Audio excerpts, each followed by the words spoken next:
بدل گئی ہے۔ اچھا میں اگر پس منظر میں ہم جائے ایک سادہ سا سوال لوگوں کی سہولت کے لیے ناظرین کے لیے، ناانصافی کا کیا جواب؟ اچھا یہ بتائیے گا کہ جب تک جنرل ضیاء الحق کوئی خیال نہیں آیا تھا کہ اس قسم کے قانون کو ترتیب دیا جائے اس خاص طریقے سے، اس وقت پاکستان کے اندر ناموس رسالت امام صلی اللہ علیہ وسلم کے تحفظ کا کیا اہتمام تھا؟ کیا اس وقت سب اس کے بعد شروع ہوئے ہیں؟ میں یہ جاننا ہی چاہتا ہوں زیادہ جو بڑھے ہیں کچھ نہ کچھ یہ تو ہو نہیں سکتا کہ مسلمان معاشرہ اور اس کے اندر کوئی اہتمام، لوگوں کے دلوں میں تھا اہتمام نہیں، لوگوں کے دلوں میں ہمیشہ رہا ہے اور وہی رہنا چاہیے۔ اس کی زیادہ اہمیت ہے اور وقت ہے اور اس کا زیادہ اثر ہے، کیونکہ کوئی رسول آپ تمام قوانین کو ختم کر دیں اور لوگوں کے دلوں پہ بات کو چھوڑ دیں اور بس لوگوں کے دلوں میں احترام ہوگا، لوگوں کی جان کی بھی، لوگوں کے مال کی بھی عزت اور آبرو کی بھی، یہ قانون کی بات کریں، ہم ہر قانون کی بات نہیں کر رہے۔ جب نہیں تھا قانون تب کیسے لوگ احترام کرتے تھے؟ کیا صرف احترام نہیں تھا؟ میں جھوٹے الزامات لگتے ہیں یا باقی دعوے جو ہیں ان میں بھی اکثریت دعووں کا وہ جھوٹے دعوے ہوتے ہیں۔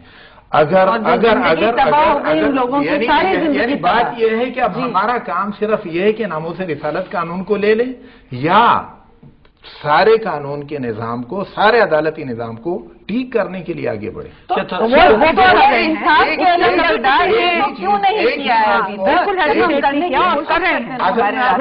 کوشش نہیں کر رہے ہیں ہم، آپ لوگوں کی نظر صرف ہے کہ مجھ پر آپ کہیں کہ ہم آپ کے گھر پر ریڈ کریں گے، آج یہ کیا ہم ان کے گھر پر ریڈ کریں گے؟ بالکل غلط ہے، لیکن اس کی بنیاد پہ آپ کا یہ مطالبہ کہ اس قانون کو ختم کیا جائے، یہ تو مطالبہ ہی نہیں ہے، ابھی تو بات ہی ہو رہی ہے، یہ تو پھر بالکل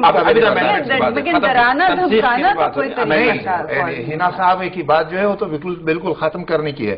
اور یہ تنسیخ بھی ایسی ہے، بات یہ ہے کہ اسلامی قانون اور اسلامی قانون کے ماخوذ قرآن اور سنت دونوں ہیں، اس میں توہین رسالت کی سزا موت ہے، لیکن بنانے والے پاکستان کے لیگل سسٹم میں انسرٹ کرنے والے وہ کون؟ کل غامدی صاحب بھی ہمارے ساتھ بیٹھے تھے، انہوں نے بھی کہا کہ کہیں نہیں، ساری زندگی ان کا مطالعہ ہے۔ نہیں، ساری زندگی ان کا بھی مطالبہ ہے۔ ٹھیک ہے، تو اب مطلب ہمیں مطالعہ کرنے کے لیے داڑھی تو نہیں بڑھانی نہیں، بالکل معذرت کے ساتھ یہ ویٹو آپ نہیں لگا سکتے ہماری زبانوں پر، ہمارے حقوق پر، جو آئین نے بھی۔ بات یہ ہے کہ آپ I cannot accept this is my right as a legislator۔ میں نے آپ کے حق کو کرو۔ ہم ذرا بحث کو واپس 1400 سال تک اگر علماء کسی بات پہ متفق ہیں، نہیں رہے، آج آپ 2-3 نام پیش کر دیتے ہیں کہ وہ یہ کہتے ہیں۔ اچھا ایک منٹ، لیکن اس کے بہت سارے اتفاقات ایسے بھی ہیں جو پاکستان کی سیاست کا ایک عکس ہے، اور ہمیں معلوم ہے کہ ضیاء الحق صاحب نے اسلام کے نام کو سیاسی طور پر کتنا استعمال کیا۔